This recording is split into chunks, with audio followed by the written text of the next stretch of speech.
여러분, 대통령이 바뀌면 어떤 변화가 생길까요? 특히 우리 같은 50대 이상에게는 그 변화가 단순한 뉴스가 아니라 삶 전체를 뒤흔드는 전환점이 될 수 있습니다. 그런데도 많은 분들이 내가 받을 수 있는 혜택이 뭔지도 몰랐어요. 라는 말을 하곤 하십니다. 이재명 대통령이 당선되면서 노년층을 위한 정책의 방향이 뚜렷하게 바뀌고 있습니다. 받을 수 있는 복지 혜택은 늘었고 모르면 놓치기 쉬운 제도도 늘었습니다. 이런 건 아무도 나서서 알려주지 않습니다. 그래서 오늘은 꼭 필요한 정보만 어르신들도 쉽게 이해하실 수 있도록 천천히 또박또박 정리해 드리겠습니다. 지금 영상 끝까지 들으시면 당장 이달부터 신청 가능한 연금 제도부터 다가오는 의료비, 주거, 돌봄 혜택까지 꼼꼼히 알게 되실 겁니다. 혹시라도 이런 걸 왜 이제 알았을까 싶으시다면 지금 구독과 좋아요 한번 눌러주시고 주변 분들에게도 꼭 공유해 주세요. 이건 정말 몰라서 놓치면 억울한 이야기입니다. 지금부터 함께 살펴보겠습니다. 2025년 6월 대한민국 제21대 대통령으로 이재명 후보가 당선됐습니다. 그 중에서도 눈에 띄는 건 50대와 60대 유권자들의 지지였습니다. 특히 50대는 70%에 가까운 지지율을 보였고 60대 유권자들 사이에서도 많은 표가 이재명 후보에게 몰렸습니다. 왜였을까요? 그는 연금, 의료, 주거, 돌봄 같은 노후를 구성하는 핵심 주제들을 공약의 중심으로 세운 몇 안 되는 후보였기 때문입니다. 실제로 후보 시절부터 기초연금의 감액 제도를 개선하겠다고 말했고 일을 하더라도 국민연금이 줄지 않도록 만들겠다고 했습니다. 또한 임플란트와 같은 필수 의료 항목의 건강보험 적용을 넓히고 혼자 사는 노인을 위한 국가 돌봄 책임제까지 계획에 담아내며 많은 기대를 모았습니다. 이제 그 공약들이 하나둘씩 현실이 되어가고 있습니다. 경기도 평택에 사는 62세 김진수 어르신은 지난해 말 32년을 다닌 회사를 퇴직하셨습니다. 퇴직 후에는 조그마한 분식집을 운영하며 새로운 생활을 시작하셨죠. 하지만 가게 수입은 넉넉하지 않았고 기대했던 기초연금마저 부부가 함께 신청했다는 이유로 감액되어 지급받게 되셨습니다. 매달 국민연금 58만원, 기초연금은 감액된 금액으로 추가 30만원. 두 분이 함께 생활하기엔 빠듯한 금액이었죠. 같이 산다는 이유로 깎이다니 이게 무슨 제도냐. 진수 어르신은 허탈한 마음을 감추지 못하셨습니다. 그런데 이재명 정부의 변화가 바로 이 지점을 겨냥했습니다. 부부감액 제도를 단계적으로 완화하고 일을 하더라도 연금이 줄지 않도록 바꾸는 것. 김 어르신 같은 분들에게는 그 한 조항이 삶 전체의 숨통을 틔워주는 셈입니다. 또 다른 사례를 소개해 드릴게요. 서울 마포구에 사는 68세 박정순 어르신은 치아 상태가 좋지 않아 임플란트를 고려하고 계셨습니다. 하지만 현재 건강보험은 임플란트 2개까지만 적용되고 그나마도 조건이 까다로웠습니다. 그래서 결국 치료를 미룰 수밖에 없었죠. 먹는 게 행복인데 이젠 뭐 하나 씹는 것도 불편해요. 그 말씀에선 생활의 고단함이 느껴졌습니다.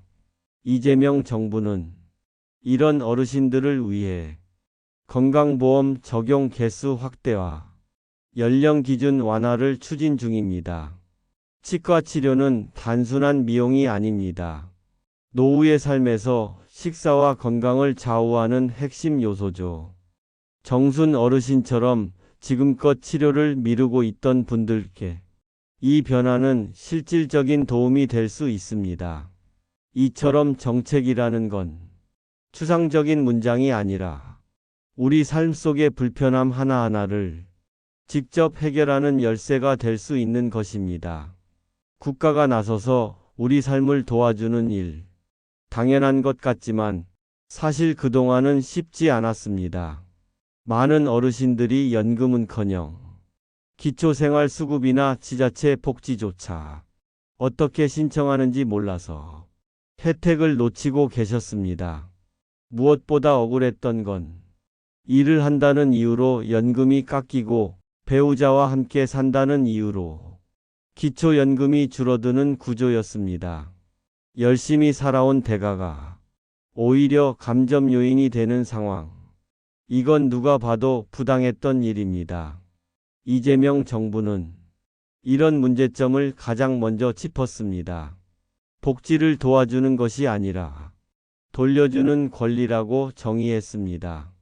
국민으로서 세금을 내고 살아온 세월, 그에 대한 정당한 보상이 노년에 와서야 비로소 시작돼야 한다는 것입니다. 또한 복지는 일을 포기하라는 말이 아니라 일할 수 있는 만큼 일하며 삶의 질을 지키는 제도가 되어야 한다고 말합니다. 그래서 이번 정부의 방향은 명확합니다.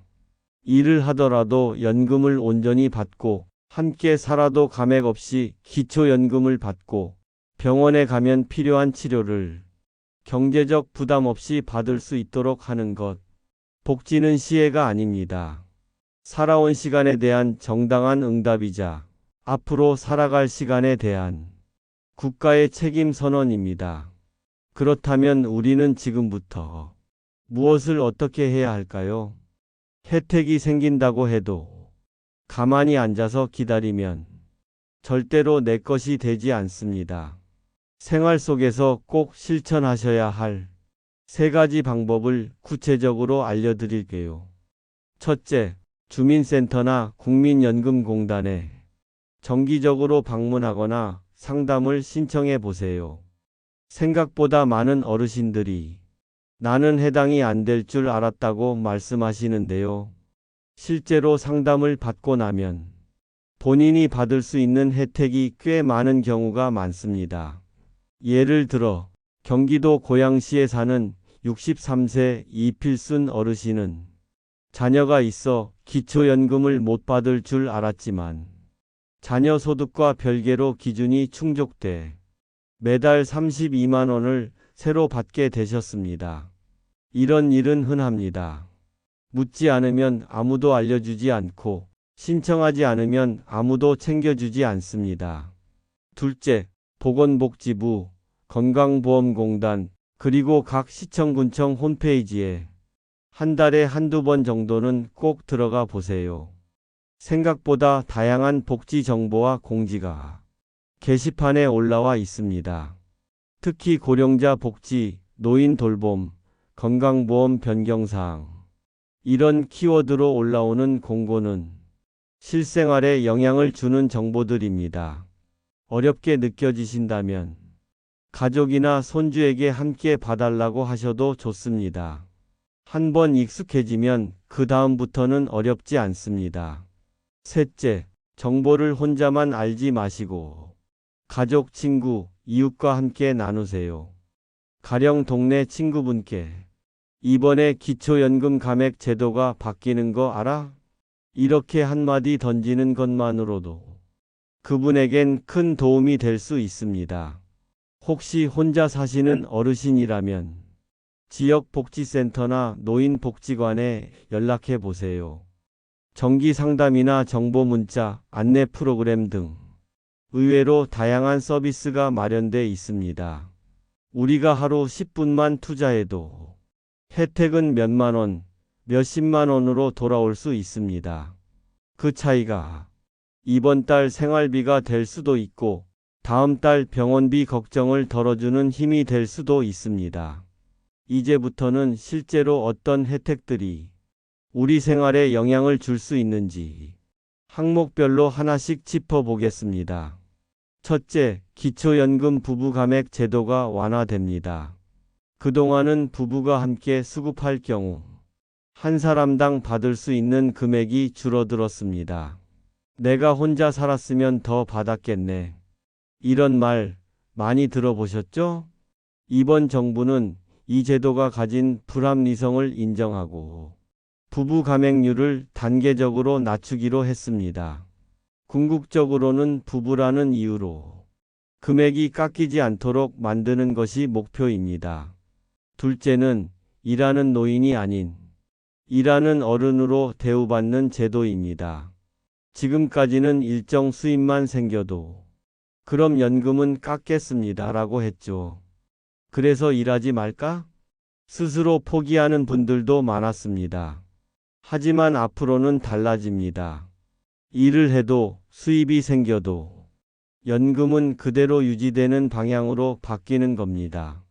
삶의 활기를 지키고 싶어 일하는 어르신들이 불이익 없이 사회에서 활동할 수 있도록 제도부터 바꾸는 거죠. 셋째, 임플란트 건강보험 적용이 확대됩니다. 현재는 만 65세 이상 어르신에게 2개까지만 보험 적용이 되는데 그조차도 조건이 많고 절차도 복잡합니다.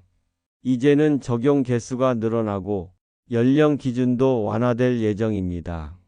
앞으로는 치아 상태가 나쁘더라도 경제적 부담 없이 필요한 치료를 받을 수 있게 됩니다. 넷째, 국가 돌봄 책임제가 도입됩니다. 혼자 지내는 어르신, 가족이 멀리 있어 돌봄이 어려운 분들을 위해 국가가 직접 나서는 돌봄 체계가 마련됩니다. 예를 들어, 거동이 불편한 어르신 가정에 주기적으로 방문하는 간호사, 식사와 생필품을 챙겨주는 복지사, 병원 동행을 도와주는 행정요원 등이 포함됩니다.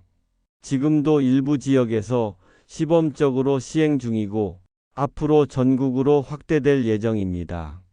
다섯째, 고령층을 위한 공공임대주택이 늘어납니다. 특히 수도권처럼 주거비가 높은 지역에서는 이 제도가 큰 도움이 될 수 있습니다. 도시형 임대주택, 고령자 전용 공동주택 등 안전하고 저렴한 주거 공간이 단독가구 어르신에게 우선 배정됩니다. 이처럼 각 분야에서 조금씩 그러나 분명하게 변화가 시작되고 있습니다. 하지만 여기서 한 가지 짚고 넘어가야 할 게 있습니다. 이런 정책들이 모두 발표됐다고 해서 바로 내일부터 적용되는 건 아니라는 점입니다. 작년 겨울 부산의 김영남 어르신은 연금이 오른다는 뉴스만 보고 기다리기만 하셨습니다. 그런데 지역마다 시행 시기가 달라 신청을 놓치고 3개월을 그냥 흘려보냈죠. 알아보지 않으면 복지란 이름도 지나가더라. 그 어르신의 말씀이 아직도 잊히지 않습니다. 정책은 발표되는 순간보다 신청하고 확인하는 사람이 제대로 받게 되어 있습니다. 그래서 몇 가지 꼭 기억하셔야 할 사항들을 정리해서 알려드릴게요. 첫째, 대부분의 정책은 국회에서 법안이 통과되고 예산이 확보되어야 시행됩니다. 정부가 발표했더라도 정치적인 사정이나 절차로 실행이 미뤄지는 경우도 있습니다. 둘째, 지역마다 속도가 다릅니다. 같은 제도라도 서울과 지방, 도심과 농촌에 따라 시행 시기나 방식이 달라질 수 있습니다. 예를 들어 어떤 시에서는 이미 시행 중인 정책이 다른 군 지역에서는 아직 준비조차 되지 않았을 수 있습니다. 그러니 내가 사는 지역의 공지사항을 꼭 확인해 보셔야 합니다. 셋째, 제도가 전환되는 과정에서는 혼선이 생길 수 있습니다. 기존 제도와 새 제도가 겹치는 시기엔 신청 조건이나 서류가 바뀌기도 합니다. 이럴 땐 주민센터나 연금공단에 문의하시는 게 가장 빠르고 정확한 방법입니다. 마지막으로 정책은 언제든지 바뀔 수 있습니다. 정권이 바뀌거나 예산이 삭감되거나 사회적 여론이 달라지면 공약이 조정되거나 철회되는 경우도 있습니다. 그렇기 때문에 정부가 준비한 혜택을 모르고 지나치지 않으려면 지속적인 관심이 무엇보다 중요합니다. 정리하면 정보를 알고 있는 사람만이 정책의 수혜자가 됩니다. 모르는 사람은 늘 손해를 보지만 아는 사람은 기회를 잡게 됩니다. 지금까지 이야기한 내용들 귀에 쏙쏙 들어오셨다면 이제는 실천으로 옮길 차례입니다. 정보만 알고 있다고 해서 내 삶이 바뀌는 건 아닙니다. 작은 습관을 바꾸는 것이 진짜 혜택을 내 것으로 만드는 첫걸음입니다. 지금부터는 이런 정책들을 놓치지 않고 챙기기 위한 생활 속 루틴 3가지를 소개해 드릴게요. 첫째, 매달 첫째 주 월요일은 복지 확인일로 정하세요. 지자체 공지나 복지부 공지사항을 10분만 확인해도 큰 차이를 만듭니다. 둘째, 분기마다 한 번은 주민센터나 연금공단에 방문 상담을 예약하세요.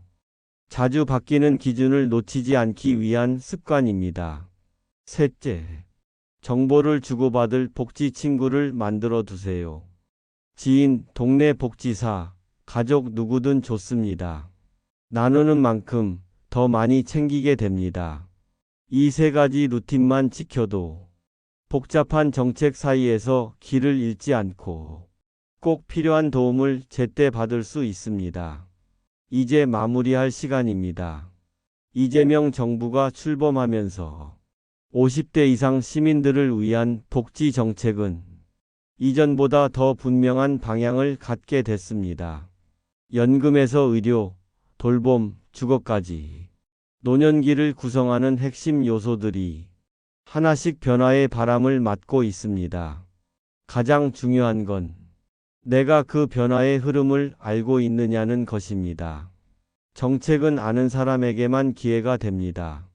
정보를 가진 사람이 제도도 혜택도 먼저 챙기게 됩니다.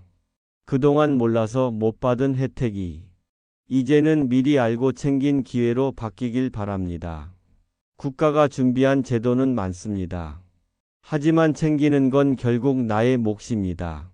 오늘 이야기 속에서 한 가지라도 마음에 남았다면 그게 바로 내일의 변화를 만드는 씨앗이 될 겁니다. 지금 이 순간 좋아요와 구독을 눌러주시고 주변 분들과 이 내용을 꼭 나눠주세요. 작은 관심 하나가 누군가의 삶을 바꾸는 시작이 될 수 있습니다. 당신의 노후가 더 따뜻하고 더 단단하고 더 존중받는 시간으로 이어지길 바라며 오늘 이야기를 마칩니다. 감사합니다.